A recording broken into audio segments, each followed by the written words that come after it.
The federal government has become a lumbering giant. With each passing year, it gets bigger and scarier.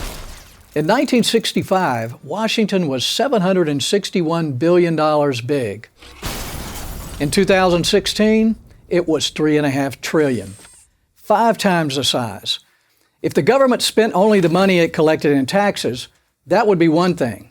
But it always spends more, which is why we're $20 trillion in debt. That's 13 zeros. Count them, 13. But the crazy spending isn't even the worst of it. Washington is involved in every part of our lives. Think about anything you do, from driving your car to buying your groceries to mowing your lawn. Whatever it is, your education, your job, your health, the government has its hands on your shoulder, if not on your throat. As a congressman and senator for 14 years, I know this only too well. So how do we cut this giant down to size? Is it even possible? Yes. And the amazing thing is, the answer is right in front of us. The Founding Fathers, in their wisdom, foresaw the situation we find ourselves in today. They wrote into the Constitution a way to repair Washington, not from the inside, because that will never happen, but from the outside, where it might. It's right there in Article 5. Most people are familiar with the first part. The Congress, whenever 2/3 of both houses shall deem it necessary, shall propose amendments to this Constitution. All 27 amendments we have now started this way. Congress proposed them, and at least 3/4 of the states ratified them. But is this the only way to amend the Constitution? Well, let's read the next clause. It says that Congress, on the application of the legislatures of 2/3 of the several states, shall call a convention for proposing amendments. Did you catch that? Congress must call a convention to amend the Constitution if 2/3 of the states, that's 34 states, demand it. The time has come to demand it. The time has come to propose amendments that will restore meaningful limits on federal power and authority. The time has come for a convention of states. Here's how it would work. Once the 34 states call a convention, all 50 states send a delegate to represent their interest. For any constitutional amendments proposed, each state gets one vote. And an amendment only passes out of the convention and to the states for ratification if a majority of the state's delegates vote in the affirmative. In this scenario, Congress has no say.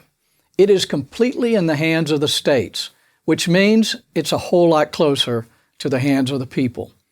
We've never once amended the Constitution this way, but that doesn't mean we can't. But you might ask, doesn't this open the door to rewriting the entire Constitution?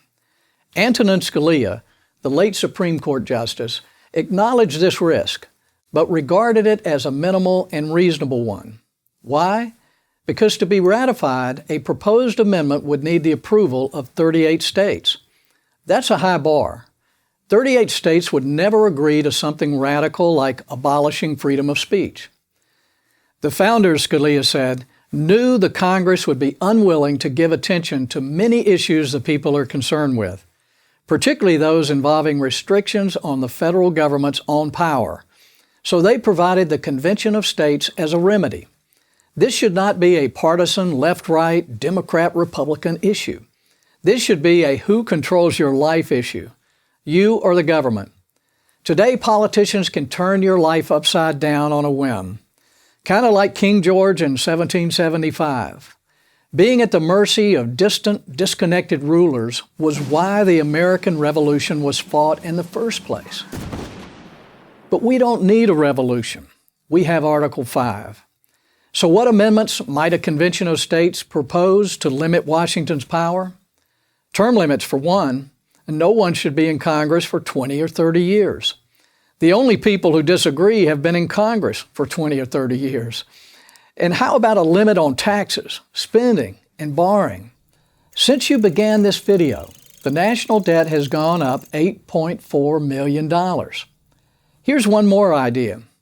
A constitutional amendment that Congress can't exempt itself from the laws it passes. Something it's done dozens of times, from insider trading to Obamacare.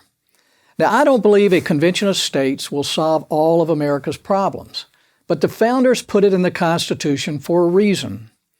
They knew a time would come when Washington would become so big and so intrusive that only we, the people, could cut it down to size. That time is now. I'm Jim DeMint for Prager University. Thank you for watching this video. Please help keep PragerU videos free by making a tax-deductible donation. To learn more about the Convention of States, visit conventionofstates.com.